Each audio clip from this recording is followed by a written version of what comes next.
It is good to be back. I can't wait to meet the Master.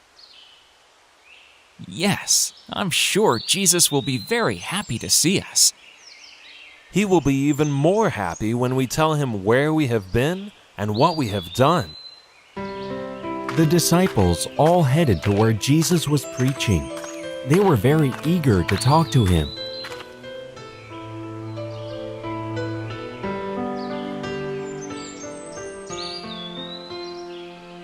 There he is. Come, let's go to him. There is so much to tell him. Wait, it won't be possible to talk to the Master here. There are so many people around him. Then what should we do?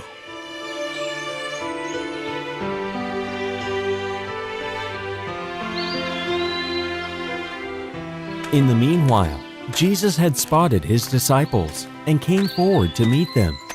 He embraced them all and said, "You are all back. I have just received news that John the Baptist has been beheaded, which has saddened me a lot. But I'm also happy to see you all again." Oh, Master, we can't express how happy we are to see you, and we have so much to tell you. Jesus looked around at all the people gathered and said, "I don't think it will be possible to talk here with so many people around. There is an isolated place a little ahead. Let us make our way there so that we shall not be disturbed. I'm sure you must all be tired also, and wanting to rest also."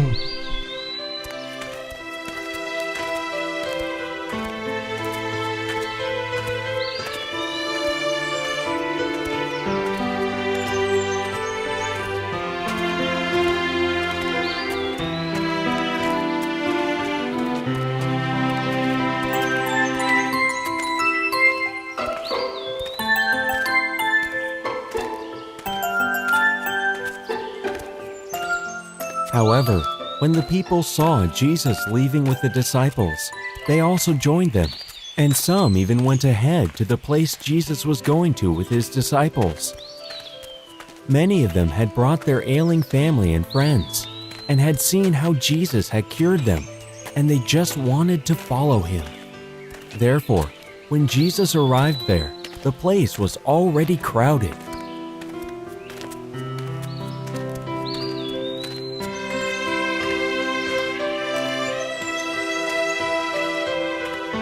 Look at these people.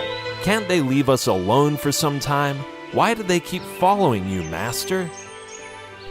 Do not be angry with them, but feel pity in your hearts for them. These people are lost. They need someone to guide them. Don't worry, we shall talk later. Jesus walked towards the crowd, sat down on a rock, and began to once again teach them. After some time, his disciple came up to him and whispered in his ear, My Lord, it is getting late, and the nearest town is quite far away. At least now send these people away so that they can go and find something to eat in some nearby village. Jesus looked at the disciple for a long moment and then said to him, Would it not be possible for us to give them all something to eat?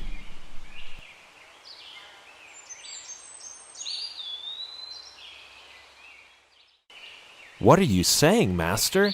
Have you any idea what it would cost to feed this large crowd? No. You tell me. The disciple became a bit uncertain as Jesus kept looking at him calmly. Well, Master, I think that to feed this whole crowd, it would cost about as much as a man's wages for 8 months. Is there no one here who has any food? Peter's brother, Andrew, was listening to the conversation Jesus was having with his other disciple, and he then spoke up. I did see a young lad over there with 5 small loaves of barley and 2 tiny fish. And how many people will that feed? It will be hardly enough for the young lad himself. Jesus did not reply, but kept looking at the crowd very calmly. I see that after being away from me for so long, your faith in me has wavered. Oh no, Master, please do not say that. It is just that... Don't worry. It is now time again for you all to witness the glory of God. So saying, Jesus started to walk slowly towards the crowd, with his disciples following behind. When they reached the spot where the crowd was gathered, the disciple once again went up to Jesus and whispered in his ear, Master, please do not mistake me, but do you see the crowd? There must be at least 5,000 people. Jesus turned to him and once again smiled at him calmly. Do not ever doubt the glory of God. Now, all of you, do my work. Go and ask the crowd to be seated on the grass, and ask the young boy with the barley loaves and fish to come up to me. The disciples did as Jesus asked them, and one of them went up to the young boy and told him that Jesus wanted to see him. Here, my Lord, is the boy who has the loaves and fish. Come here, my boy, and show me what you have. The young boy became very nervous when Jesus called him and stood there hesitantly. Don't be afraid, my child. I just want to see what you have to eat.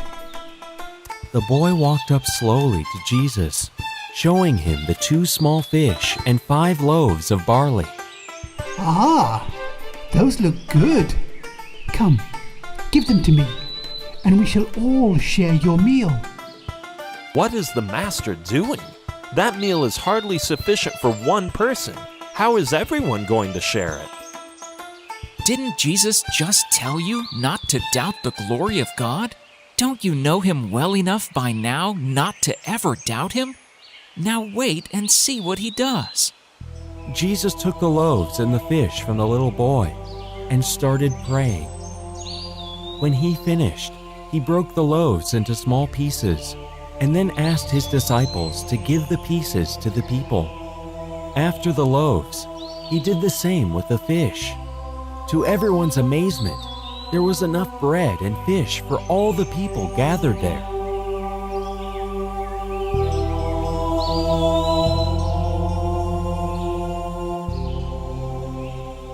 The disciple who had doubted what Jesus was doing fell at his feet. My Lord, forgive me. Never will I ever doubt you again. Jesus bent down and placed his hands on the disciple's shoulders, and then embraced him. Come now, let us also have the bread and fish. After everyone had eaten their fill, Jesus asked the disciples to gather up the leftovers. Master, there are 12 whole baskets of fish and loaves left over.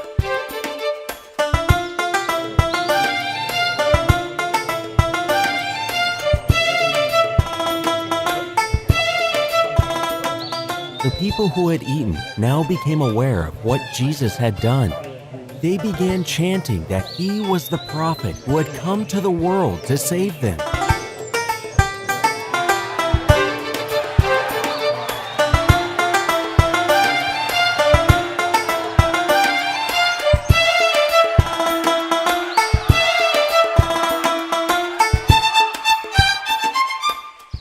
Jesus realized that they would soon demand that he be made king, which he did not want. Thus, as soon as he could, he quietly withdrew and went away to the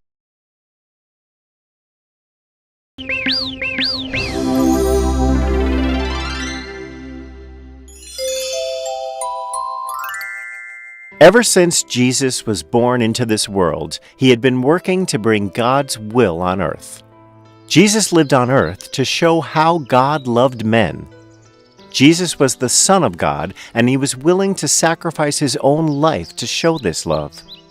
Over his lifetime, Jesus performed several miracles to help people who were suffering and in pain. Jesus never did this to show off or get attention. He performed these miracles so that people would believe in him and be happy in life by helping one another. This was the message that Jesus tried to pass on to us. Here are the miracles that Jesus performed. By the time Jesus was young, he was very popular among people. He was known to help people in need, and his selfless acts earned the love and respect of the people of the land. One day, Jesus and his mother, Mary, were invited to a wedding in the village of Cana. It was a grand wedding with hundreds of guests. There was music and dancing.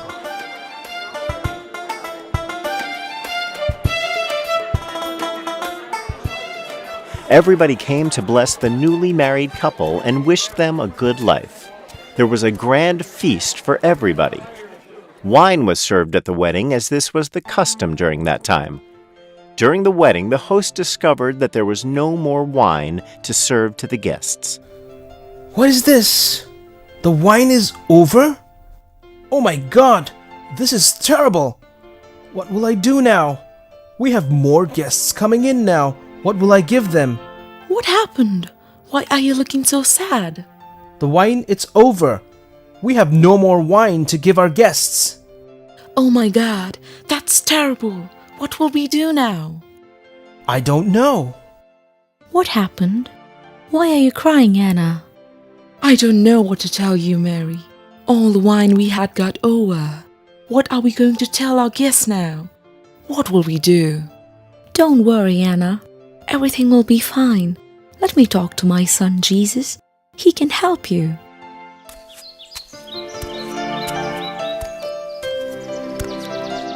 You must help them. They are in distress and don't know what to do. Mother, how can we help them? We did not do anything. This is their problem.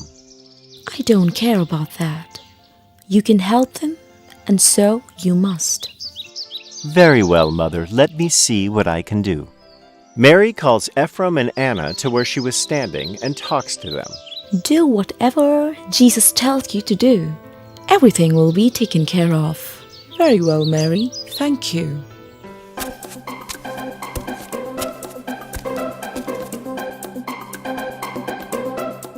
Take these empty jars and fill them with water, then cover them with lids. Ephraim looks surprised at first, but then continues to fill the wine jars with water. Jesus then walked to the jars and blessed them. Ephraim, now open the lids and check the jars. Ephraim opens the lid of jars and to his amazement finds the jars filled to the brim with wine. This is unbelievable. Jesus, how is this possible? This is a miracle. Thank you, my Lord. You truly are the Son of God. Go in peace, Ephraim. All the guests at the wedding were amazed at this miracle and understood that Jesus was indeed loved by God. This is the story of a woman who was healed of a painful disease by her faith in Jesus. One day, Jesus was traveling through a town with his followers. There was a woman in the town who had been suffering from a painful disease for years. She had tried to get help from many physicians from all over the country, but even after trying for so many years, the pain did not go away. It had only gotten worse. One day, the woman saw a man walking through the town with a huge crowd following behind him. The woman walked closer to get a better look and then asked a passerby who he was. Who is that? That is Jesus, the Son of God. He is traveling through this town with his disciples. Oh, is that Jesus? He must be able to help me. Heal you? That is impossible. You are an impure woman. Do not go near him. She thought if she could meet Jesus, he would help her. So the woman headed towards Jesus to get his blessing. But she could not make her way through the crowd. If I could at least touch his robe, I would be healed. Finally, after struggling for a long time, she managed to get near Jesus. She reached out her hand and touched Jesus' robe from behind. Immediately, she felt the pain disappear. Jesus stopped walking and turned around, looking at the crowd. "Who touched me now?" Master, there are so many people behind you. They are pushing forward to meet you. Somebody must have touched you accidentally. Jesus looked at the disciple and smiled at him, and then turned back to the crowd. "Tell me, who amongst you touched me?" The sick woman came forward and knelt down at Jesus' feet, crying. My Lord, I have touched you. I have been suffering from a dreadful disease for several years. I have known nothing but pain. But now, when I touched your robe, all my pain is gone. I am free. "Get up, woman. When you touched me, I felt my power go out of me for a moment. Your faith has healed you. Go in peace now." One day, Jesus was speaking to a crowd of people when suddenly a man approached him and fell at his feet. The man was Jairus. He was a very respected man of the synagogue. "My Lord, my daughter is very ill. She will die at any moment. Please place your hand on her head so she will live." Jesus was moved by the request of Jairus, so he went with him. As they approached the house, one of Jesus' followers came from the house. "Jairus, your daughter is dead. Please leave Jesus alone now. There is nothing he can do." Jairus was stunned to hear these words. He felt silent for a minute and then began to shout the name of his daughter loudly. "Jairus, do not be afraid. Hold on to your belief." Jesus then turned to his disciples and summoned some of them. "Peter, James, John, follow me into the house now."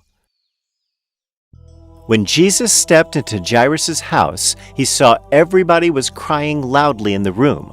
The girl lay without life on the floor on a white cloth. "Stay calm, everybody. This girl is not dead.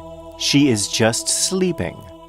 Some of the wise old men who had come to visit the house made fun of Jesus when he said this. "I want everybody to step out of the house. Only the girl's parents, Peter, James, and John, may step into the room." Jesus then sat down next to the girl and stroked her head, praying silently for a minute. He then called to the girl, "Wake up, child. Wake up now from your sleep." To the joy and amazement of everybody in the room, the girl got up and walked into her mother's arms. Jesus then turned around to the others in the room and addressed them. "I don't want anyone here to speak to anyone else of what has happened in this room. Give this child something to eat."